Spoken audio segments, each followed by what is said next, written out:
और चलिए सीधे आपको लिए चलते हैं लखनऊ, जहां पर सीएम आवास पर मुख्यमंत्री योगी इस वक्त यूक्रेन से लौटे छात्रों से बातचीत कर रहे हैं। यूक्रेन में आपकी मेडिकल की पढ़ाई का जो खर्चा होता है वह लगभग 20 से 30 लाख होता है। आप यूएस में जाएंगे, यूएस में मेडिकल की पढ़ाई का खर्चा लगभग 2 करोड़ आता है। आप यूके में जाएंगे, लगभग यही खर्चा है। आप भारत में प्राइवेट मेडिकल कॉलेज में जाएंगे तो यह खर्चा 80 लाख से लेकर 1 करोड़ तक पहुंचता है। लेकिन गवर्नमेंट मेडिकल कॉलेज में अगर आप यही पढ़ाई करना चाहेंगे तो मुश्किल से आपको 4 से 5 लाख रुपए में ये पढ़ाई अपने देश में, अपने घर में, अपने जनपद में ये पढ़ाई करने का अवसर प्राप्त हो जाएगा, मात्र 4 से 5 लाख रुपए में।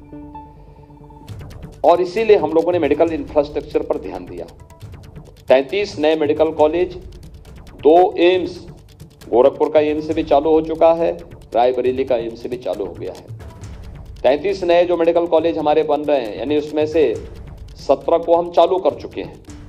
8 को हम लोगों ने 2018 में प्रारंभ किया, 9 को इसी साल प्रधानमंत्री जी ने 21 में चालू किया, उनमें एडमिशन भी हो गए हैं, नीट के माध्यम से उनमें एडमिशन हो चुके हैं।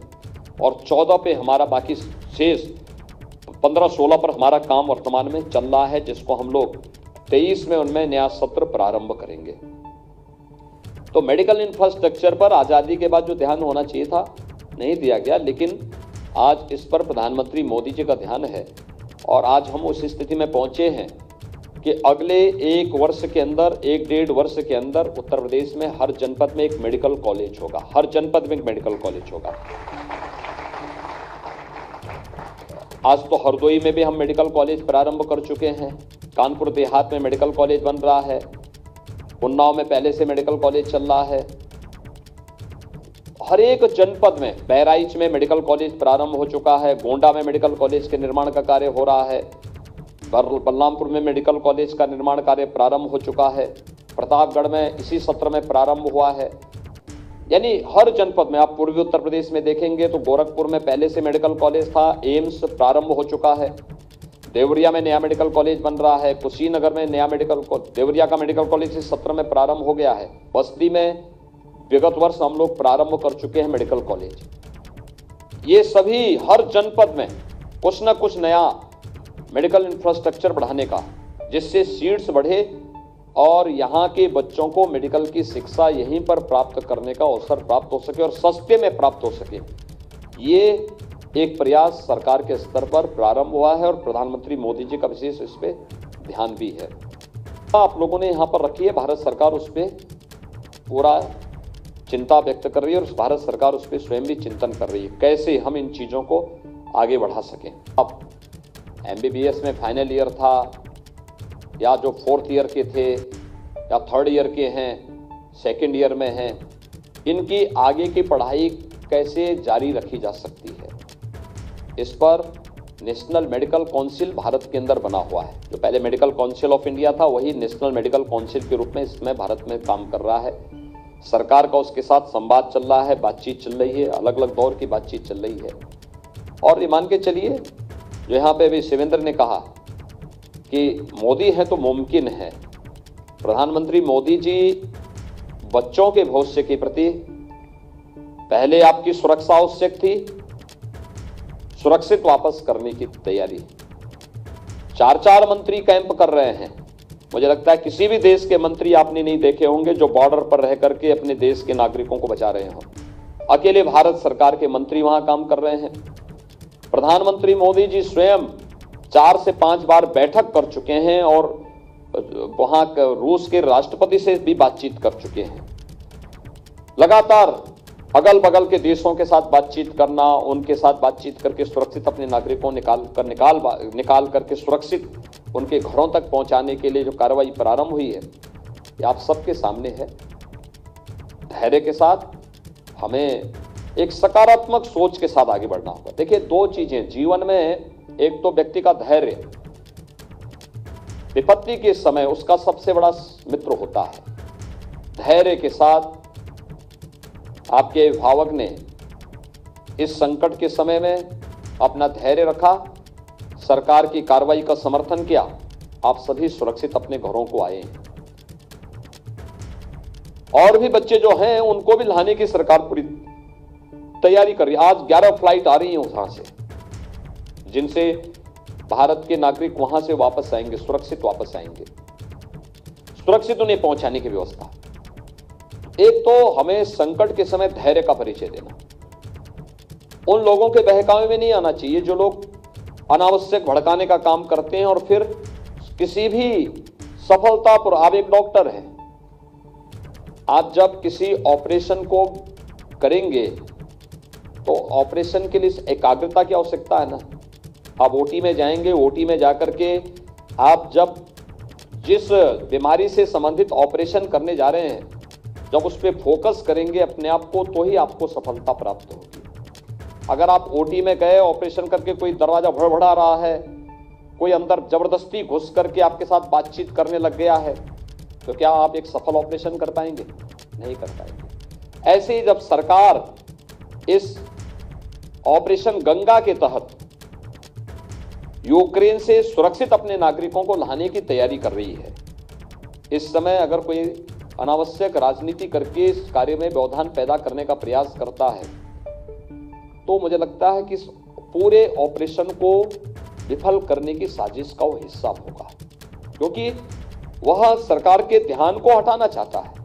जो फोकस है, भी प्रधानमंत्री जी ने बैठक की, प्रधानमंत्री जी लगातार बातचीत कर रहे हैं, प्रधानमंत्री जी ने 4-4 मंत्रियों को कैंप कराया है, लगातार सभी एम्बेसी, सभी जितने भी हमारे अन्य दूतावास हैं, सभी लोग उस कार्य के साथ जुटे हुए हैं, सभी अधिकारी लगे हैं, सभी पूरी सरकार लगी है, केंद्र सरकार, राज्य सरकार, सभी लोग मिलकर इस कार्यक्रम को आगे बढ़ा रहे हैं।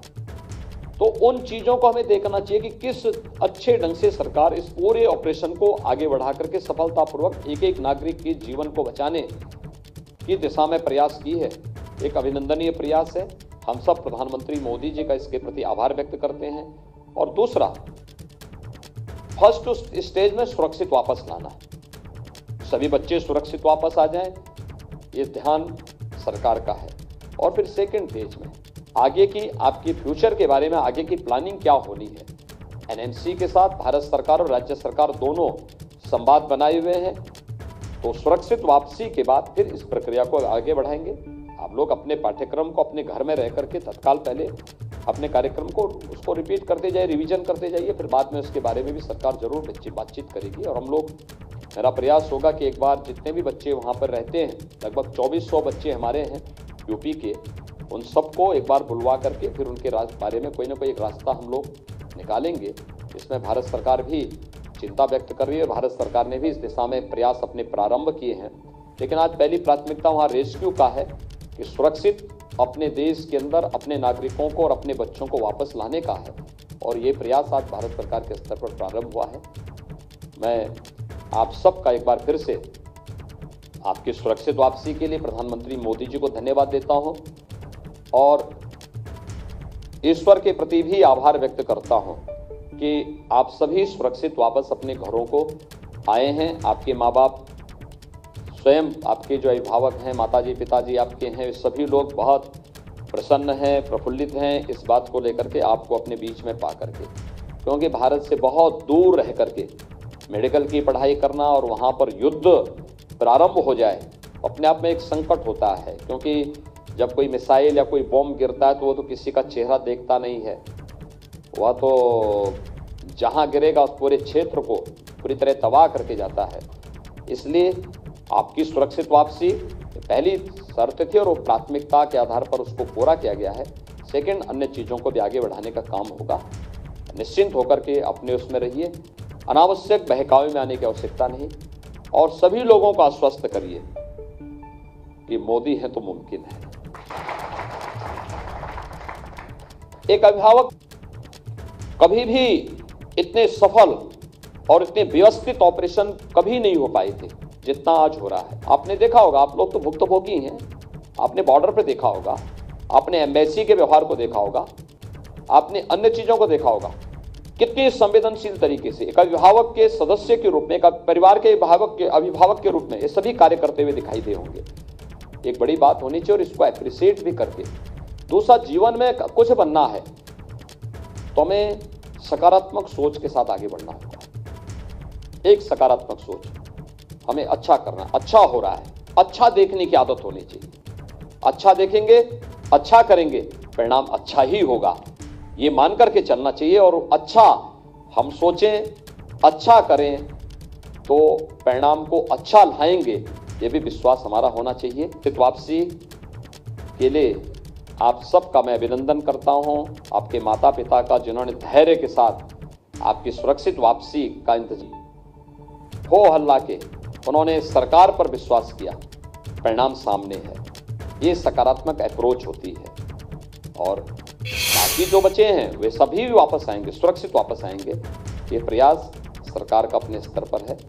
तो मैं आपका और आपके पूरे सभी अभिभावकों का भी हृदय से धन्यवाद देता हूं कि वे यहाँ पर आए हैं, क्योंकि मैं स्वयं भी रात्रि को कल आया हूं, तो मैंने इसीलिए एक दिन पहले कहा था कि भाई मैं एक बार उन सभी बच्चों से मिलना चाहूँगा। इतनी भी बड़ी संख्या थी, 1400 बच्चे आ गए हैं यूपी के।